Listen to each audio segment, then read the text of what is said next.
사람들은 언제 감사할까요? 모든 것이 평안하고 일이 잘 될 때 감사할까요? 아니면 어렵고 힘든 일이 있을 때 감사할까요? 기독교 월간지 가이드 포스트는 Pay a Pilgrim Thank라는 그 아티클 제목에서 이런 질문을 던집니다. 신대륙에 도착한 첫 해에 미국의 청교도들은 어떻게 살아남았는가? 자, 그 첫 해가 굉장히 힘들었는데 어떻게 이 사람들은 살아남았는가? 어떻게 살아남았어요? 감사 때문에 살아남았다고 이야기합니다. 1620년 102명의 청교도들이 배를 타고 갑니다. 66일의 항해를 거쳐서 가죠.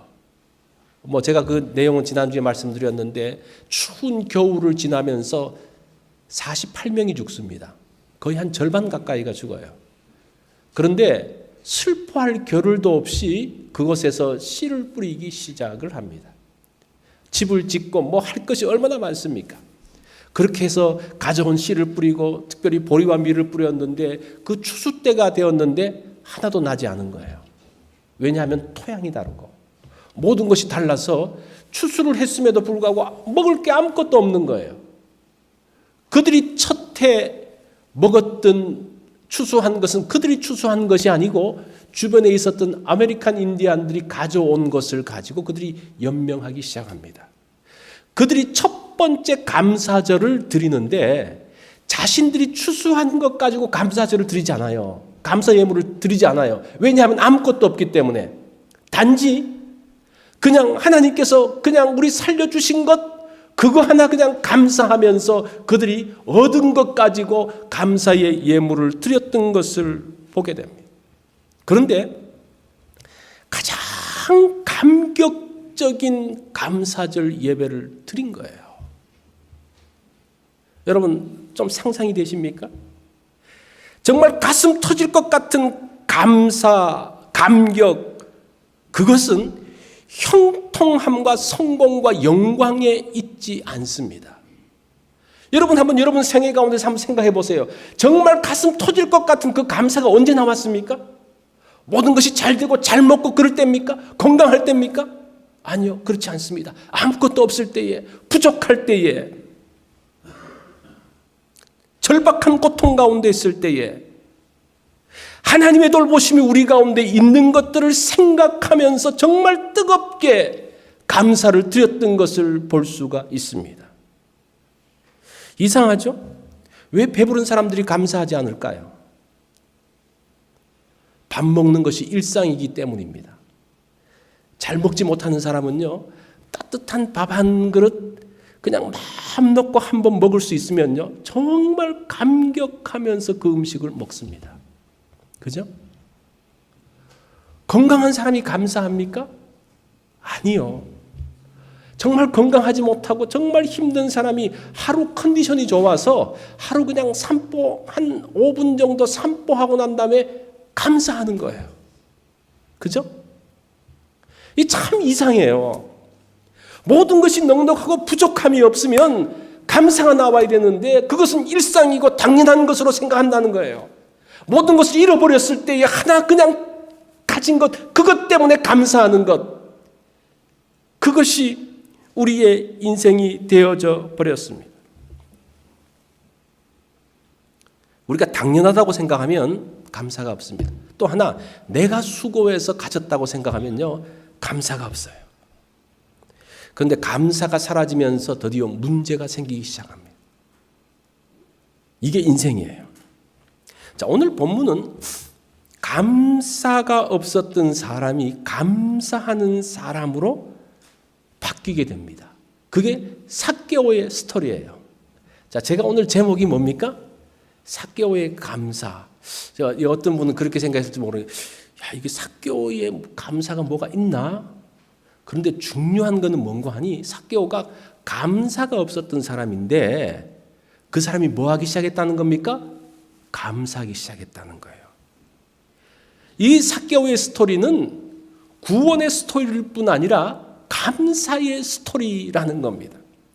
자, 그 이유를 2절에서 찾습니다. 그 2절 우리 한글 성경에는 보라, 그 헬라어로는 이두라는 단어가 없는데 헬라어에 있는 그 단어가 있어요. 이것을 이 뉘앙스를 가지고 해석을 하면 어떻게 되는 거 아니?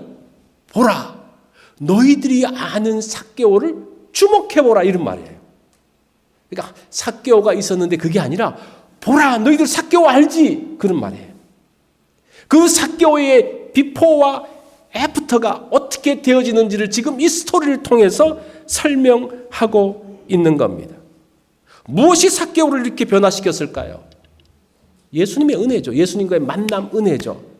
그런데 뿐만 아니라 삭개오의 입장에서 봐서는 감사가 있었습니다. 은혜와 감사. 은혜와 감사 중에 어떤 게 더 무게가 나갈까요? 이제 그거 우리 한번 좀 생각해 볼 거예요. 오늘 본문은 사람의 변화에 있어서 중요한 것이 무엇인지를 오늘 이 말씀을 통해서 한번 살펴보려고 합니다. 이 삭개오의 비포에는 감사가 없었습니다. 삭개오가 감사하며 살았다면요, 세리가 될 수가 없어요. 직업 자체를 세리를 가질 수가 없어요. 이 세리가 어떤 사람입니까? 돈 벌려고 작정했던 사람이 되는 게 세리예요. 이 세리는 그 당시 로마 식민지에 있었던 그곳에 로마가 세금을 이렇게 매깁니다. 그 예루살렘 팔레스타인 지역에 세금 예를 들어서 100만 불 이렇게 내리면 그 총독이 그걸 받아서 그 밑에 세금 담당자에게 자기가 필요한 액수를 좀 집어넣어 가지고 150만 불 이렇게 주는 거예요. 던져주는 거예요. 150만 불은 너무 많은 것 같고 한 110만 불 이렇게 던져주는 거예요. 그럼 그 세금 담당자가 그걸 받아가지고 그 전체 지역, 이 사람은 또 자기 지역에 여러 세관들이 있잖아요. 그죠? 또 이게 세무소가 있잖아요. 예를 들어서 삭개오가 있는 그 세리에는 얼마? 자기가 또 책정해서 자기 먹을 만큼 집어넣어서 또 주는 거예요. 이게 벌써 몇 번 붙었습니까? 2번이 붙었어요. 그러면 이 세리가 그걸 받아가지고 자기가 필요한 것도 덧붙여가지고 세금을 거두기 시작하는 거예요. 그러니까 이 세리가 된다는 것은 정말 지독하지 않으면, 피도 없고 눈물이 없지 않으면 될 수가 없습니다. 이런 사람은 감사가 있을 수가 없어요. 성공지향적인 사람은 감사하지 못합니다. 감사할 수 없죠. 성공을 향해서 집요하게 나갑니다. 성공하기 위해서 수단과 방법을 가리지 않습니다. 그렇게 치열하게 살기 때문에 그 모든 성과는 누가 잘해서 얻은 겁니까? 내가 잘해서 얻은 거예요. 내 수고고 내 공로예요. 내가 수고했고 내가 나의 그 공로가 있다라고 말하는 사람에게 감사가 있을 수 있습니까? 없습니까? 감사가 있을 수가 없죠. 자, 2절에서 소개하는 삭개오를 보십시오. 삭개오라 이름하는 자가 있으니 세리장이요. 이 말 한마디에 모든 설명이 다 됩니다. 세리장이요. 세리 중에서도 최고 높은 사람이요. 이거는 설명이 끝나는 거예요. 또한 뭐라고 이야기합니까?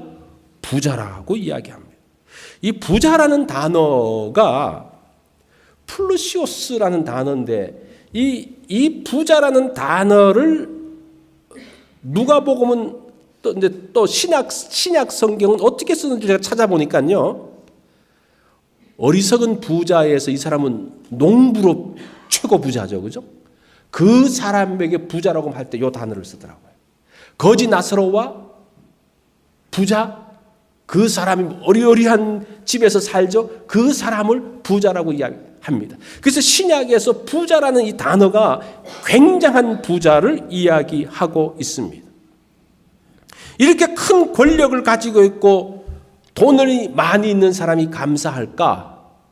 감사하지 않아요.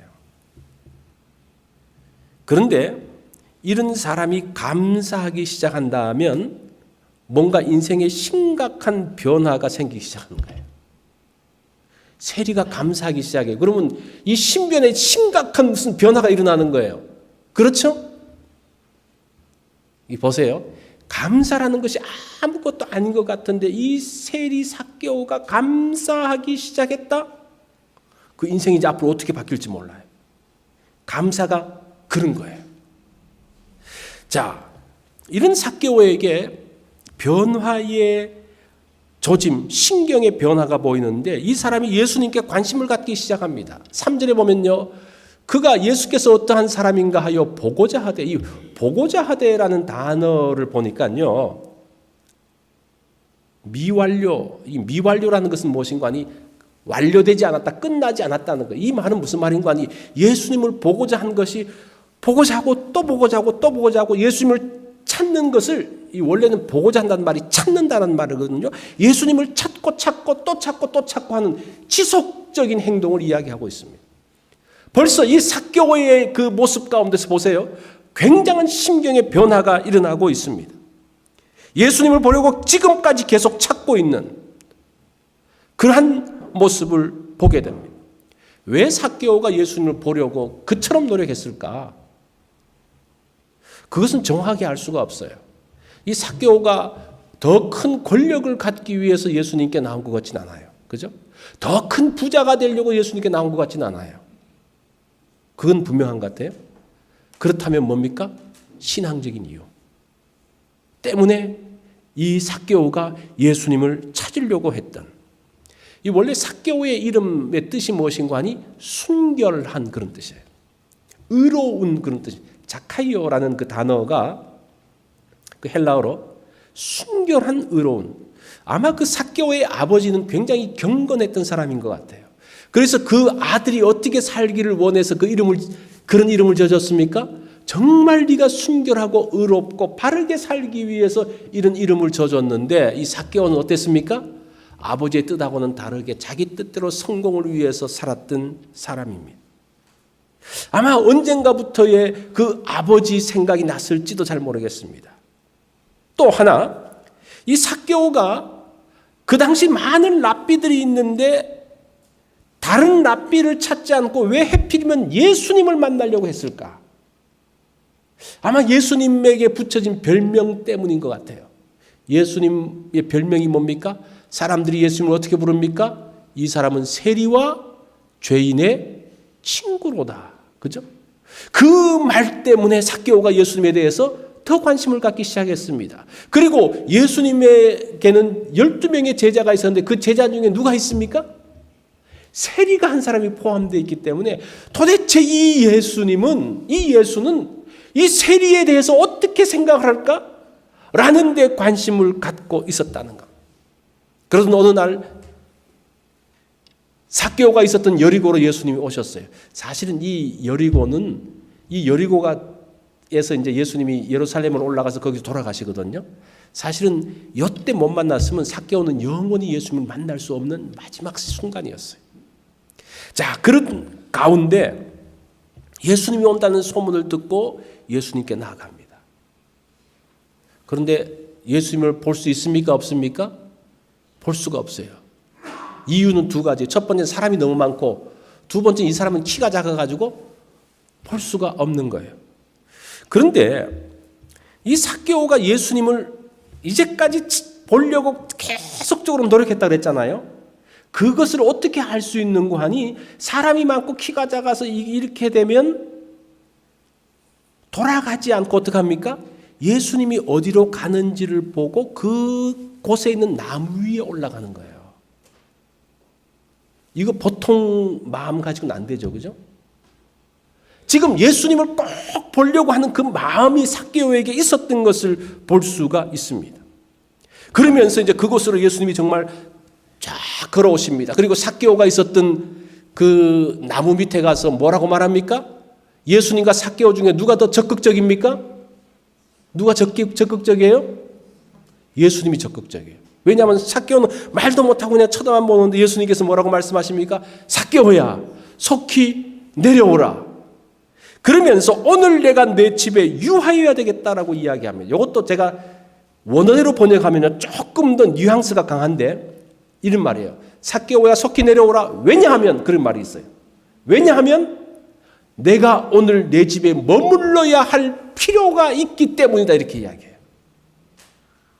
굉장히 강하죠. 너 집에 한번 가보고 싶어, 그 정도가 아니고 내가 너희 집에 꼭 가야 되는 필요가 있어. 참 어떻게 보면 예수님도 굉장히 좀 무례하실 수도 있는 것 같아요. 왜냐하면 초대도 안 했는데 지금 가겠다 그러시니까요. 그러자 6절에 보니까 이 삭개오가 어떻게 반응합니까? 급히 내려와 즐거워하며 영접하거늘. 사실은 그 예수님과의 만남, 그 예수님의 은혜가 그 인생의 터닝 포인트가 됩니다. 자, 여기서 예수님의 은혜가 임했습니다. 삭개오가 그것을 어떻게 봤습니까? 예수님의 은혜가, 예수님께서 말씀하시고 예수님께서 은혜를 베푸시는데, 예수님께서 삭개오를 초대하시는데, 그를 부르시는데 삭개오가 어떻게 반응합니까?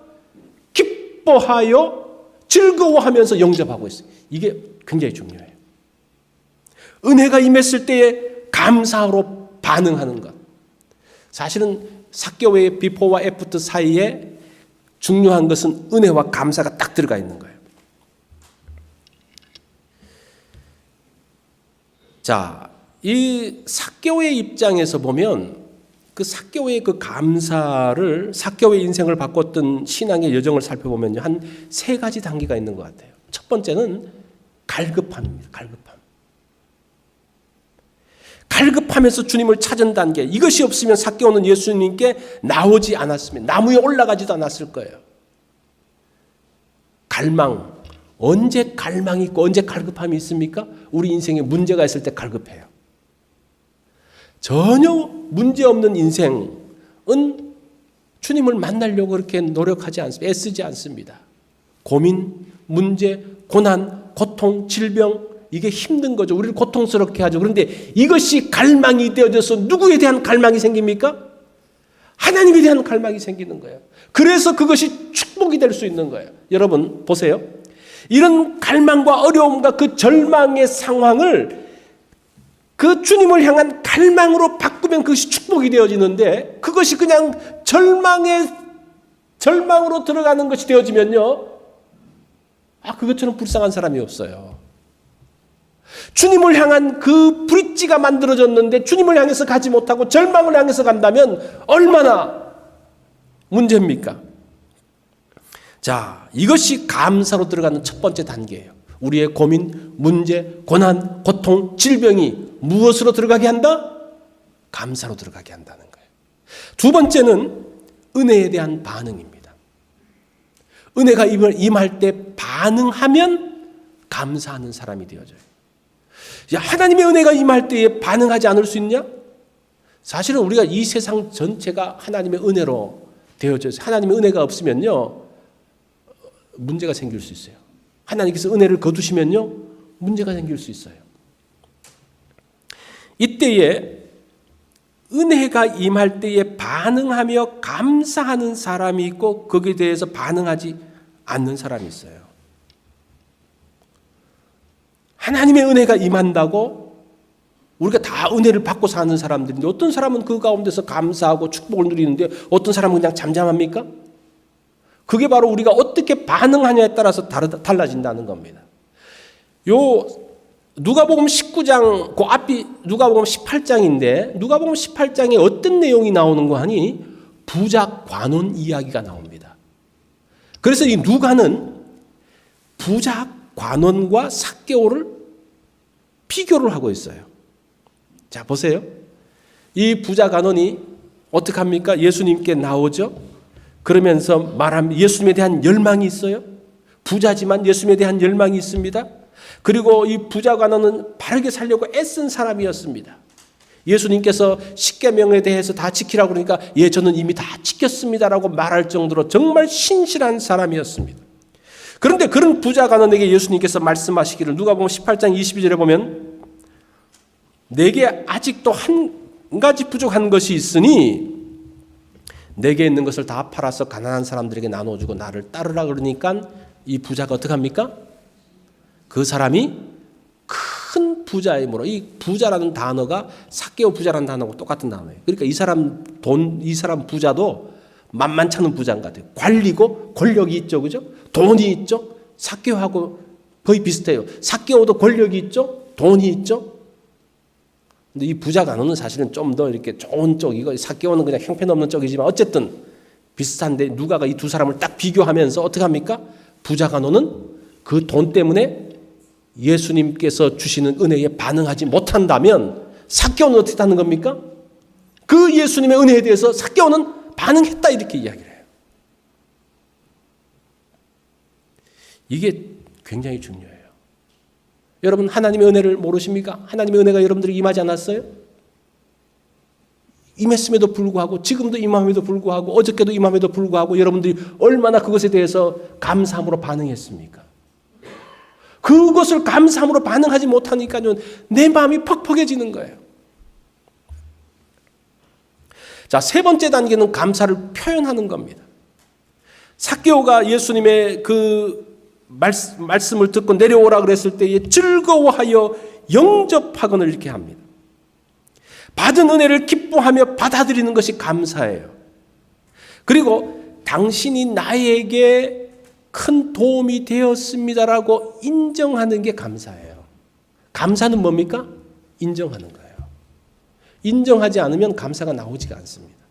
삭개오는 예수님께서 주신 은혜에 대해서 예 맞습니다. 예수님께서 지금 저에게 주시고 은혜를 주시고 있군요. 인정하고 기뻐하며 영접하는 그러한 모습이 나옵니다. 이 부모에 대한 감사를 잘 표현하지 않는 아이들이 있습니다. 특별히 이제 여자아이들보다는 남자아이들이 그러죠. 그죠? 잘 표현을 안 해요. 밥 먹고도 눈만 껌뻑껌뻑거리고 그냥 가버려요. 맛있어요. 그 한마디만 하면 엄마가 정말 힘을 얻을 것 같은데 그 말을 안 해요. 이 감사가 얼마나 우리에게 힘을 주는지 몰라요. 하루 종일 피곤하게 수고하고 돌아왔을 때 수고했어요. 이 말 한마디가 어때요? 피로를 풀어주고 다시 일하게 되어지는 힘을 주는 거예요. 그죠? 이 감사가 그냥 말이라고 생각하는데 이 감사의 말을 하면요 거기에 에너지가 들어갑니다. 거기에 능력이 들어가요. 거기에 영적인 힘이 그 가운데 있는 것을 볼 수가 있습니다. 햄버거는 무엇과 같이 먹습니까? 무엇과 같이 먹어요? 햄버거는 소다와 같이 먹습니다. 이게 햄버거만 먹으면 어떻습니까? 입이 그냥 퍽퍽하고 잘 넘어가지도 않는데 콜라 한 잔 쫙 마시면 어때요? 햄버거가 쑥 들어가요. 우리 인생도 마찬가지예요. 우리 인생을 같이 있다 보면 그냥 퍽퍽하고 뻑뻑하고 그냥 부드럽지 않고 그럴 때 뭐를 마셔야 됩니까? 뭘 마셔야 돼요? 감사의 드링크를 쫙 마시면 어떻습니까? 그것이 쫙 풀려요. 이제 여러분 이 햄버거를 먹을 때마다 이거 생각하세요. 이렇게 있는데 뭔가 우리 가정에서 뭔가 뻑뻑하다. 뭔가 문제가 있다. 뭔가 이렇게 어색하다. 그럼 뭐가 없는 거예요? 소다가 없는 거예요. 무슨 소다? 감사의 소다가 없는 거예요. 그게 있으면 뭐 뻑뻑하고 불편한 게 싹 풀려집니다. 꼭 기억하세요. 감사라는 것은 상대의 수고를 인정하는데 왜 퍽퍽합니까? 상대의 수고를 인정하지 않으니까요. 마음이 불편한 거예요. 뻑뻑한 거예요. 가정에서 감사의 말을 많이 해보십시오. 특별히 뭔가 막혔을 때, 뭔가 이렇게 철려지고 있을 때에 상대를 인정하면서 감사한다면 부드러워집니다. 시원하게 넘어가요. 그 가운데 축복이 임하는 것을 보게 됩니다. 감사는 말로 표현하는 것으로 끝나지 않습니다. 이 말로만 하면 진정성이 의심스러워요. 물론 감사는 말로 하는데 말로만 끝나면요 그 사람의 진정성 가끔 그럴 때가 있죠. 저 사람이 지금 말로만 감사하는지 정말 마음으로 감사하는지 그 진정성이 의심될 때 사실은 그 진정성을 증명하는 게 뭡니까? 드림이에요. 드림. 행동에서 나오는 거예요. 삭개오 보세요. 8절에 보면 삭개오가 서서 주께 여짜오되 주여 보시옵소서 내 소유의 절반을 가난한 사람에게 주겠사오며 만일 누구의 것을 빼앗은 것이 있으면 내 갑절이나 갚겠나이다. 이것은 무슨 회개하는 쪽으로도 볼 수 있지만 삭개오의 감사의 예물을 주님 앞에 드리는 것으로도 볼 수가 있어요.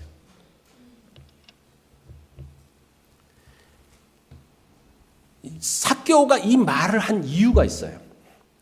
그 7절에 보면 예수님이 삭개오에 야 너희 집에 들어가겠다 그러니까 7절에 뭐라고 말하는 거 아니? 무사람이 보고 수군거려 이르되 저가 죄인의 집에 유하로 들어갔도다 하더라. 여기서 무사람이라고 되어 있는데 사실은 그 원어를 보면요, 판타스 모든 사람이 그런 뜻이에요. 그 가운데서 예수님을 따르고 있던 그 사람들이 삭개오 집에 들어간다 그러니까 갑자기 그 따르던 그 무리들이 모든 사람들이 뭐라고 말합니까? 예수님 왜 죄인의 집에 들어가? 그 말을 삭개오가 들은 거예요. 그러면서 그 마당에 서서 한 말이 이 말이에요. 그러니까 예수님에게만 했을 뿐 아니라 지금 예수님을 오해하고 있었던 그 사람들도 들으라고 했던 고백이 이겁니다. 그래서 예물이라고 이야기하는 거예요. 단순히 자기 혼자 예수님 앞에 가서 예수님 내가 이렇게 하겠습니다라는 게 아니라 모든 사람들 앞에 공포하는 내가 예수님의 은혜에 대해서 내가 이렇게 감사하고 있어 라고 말하는 것이 8절의 내용이라는 겁니다.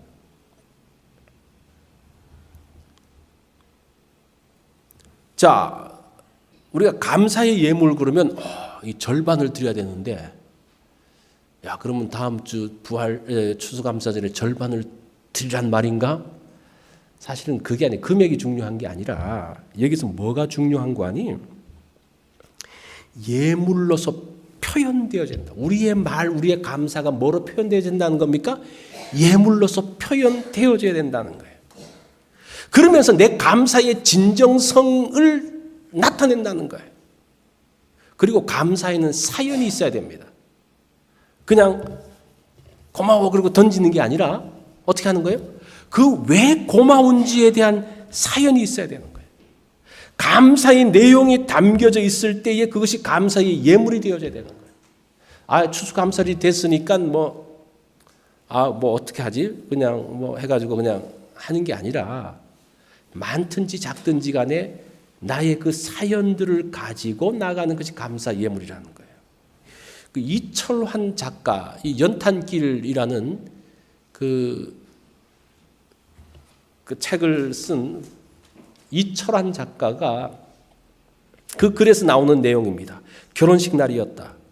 가장 친한 고향 친구가 오지 않아 예식장 입구에서 기다리고 있는데 아이를 등에 업은 친구의 아내가 헐떡이며 들어오는 것이 보였다. 친구의 아내는 초라한 모습으로 축의금 13,000원과 편지 한 통을 건네주었다. 친구가 보낸 편지는 이렇게 쓰여 있었다. 친구야, 나 대신 아내가 간다. 가난한 내 아내의 눈동자에 내 모습도 함께 담아 보낸다. 하루를 벌어 하루를 먹고 사는 리어카 사과 장사이기에 이 좋은 날 너와 함께 할 수 없음을 용서해다오. 사과를 팔지 않으면 아기가 오늘 밤 분유를 먹지 못한다. 어제는 아침부터 밤 12시까지 사과를 팔았다. 온종일 추위와 싸운 돈이 13,000원이다.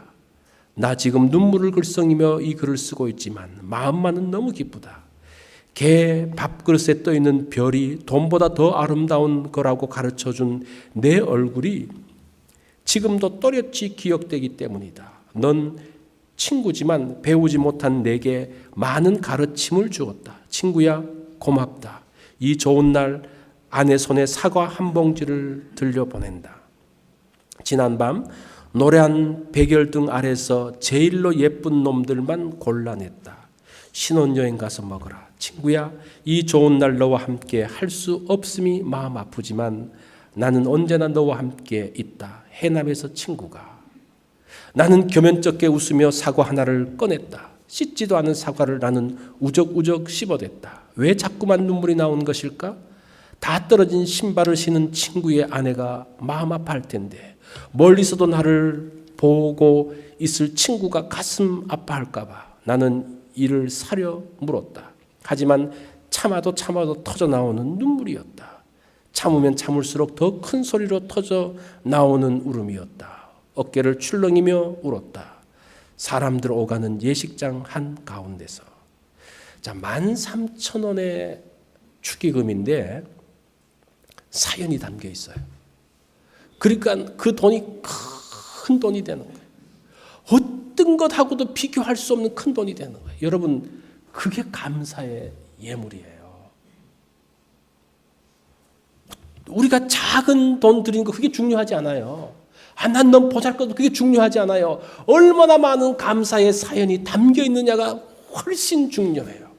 그것이 사람의 마음을 움직이고 하나님을 감동시키는 감사의 예물이 되는 것을 볼 수가 있습니다. 여러분, 지금 감사 일기 쓰는 것도 그거예요. 우리의 사연, 하나님께서 우리에게 주셨던 그 사연이 어떤 것인지를 아는 거예요. 그래서 이번 감사절 예물을 드릴 때에 여러분 혼자서 또는 가정이 같이 모여가지고 어떤 감사의 사연들이 있는지를 한번 적어보세요. 그것과 함께 예물이 드려져야 되는 거예요. 그럴 때 비로소 감사 예물이 되어지는 거예요. 그렇지 않으면 그것은 감사 예물로서는 의미가 없는 게 됩니다. 여러분 뭐 거기 적으셔도 되고 안 적으셔도 그건 둘째 치고 어쨌든 그 감사를 만들어서 하나님 앞에 올려드리면서 드린다면 하나님께서 그 여러분들의 감사를 크게 받으신다는 거예요. 그럴 때에 이번 감사절 예배는 또 감사절 헌금은 축복이 되어집니다. 하나님께서 삭개오의 예물을 귀하게 받으셨습니다.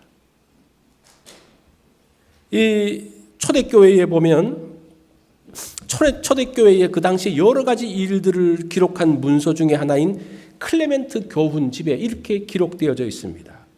삭개오는 나중에 베드로와 동역자가 되어서 선교 여행을 함께 다녔고 가이사랴 지방의 감독이 되었다라고 기록되어져 있습니다. 삭개오의 감사는 하나님의 구원을 완벽하게 완성시켰어요. 그죠? 이게 하나님의 구원의 완성인 것을 보게 됩니다. 그런 축복을 삭개오가 누렸습니다. 수도원과 감옥, 뭐 완전히 다르죠. 그런데 보면요, 굉장히 비슷한 점들이 있어요. 비슷한 점이 있고 다른 점이 있는데, 높은 담장, 까다로운 규칙, 절제된 식사, 단순한 복장, 자기 마음대로 다닐 수 없는 것, 비슷한 점이 굉장히 많습니다. 그런데 그럼에도 불구하고 감옥은 지옥처럼, 수도원은 천국처럼 사람들이 그림을 그리고 있습니다.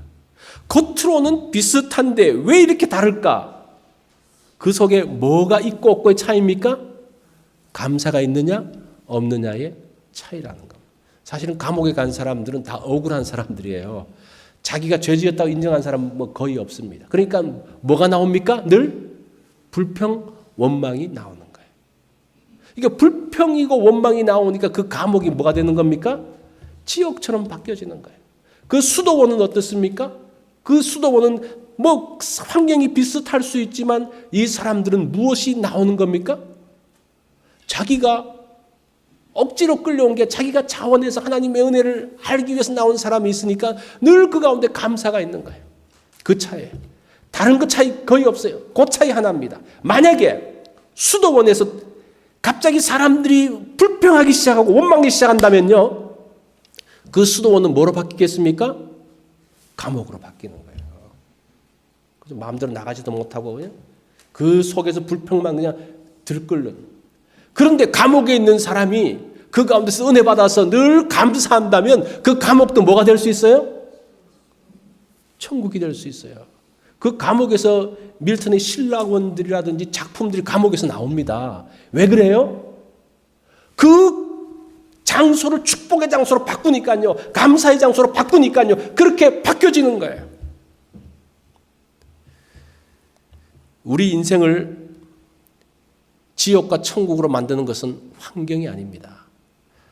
우리가 환경이 이렇게 어려워서, 우리가 이렇게 복잡해서, 그게 아니라 뭡니까? 우리의 마음이에요. 어떤 마음? 감사하는 마음. 감사하는 마음이 천국을 만듭니다. 여러분 꼭 기억하십시오.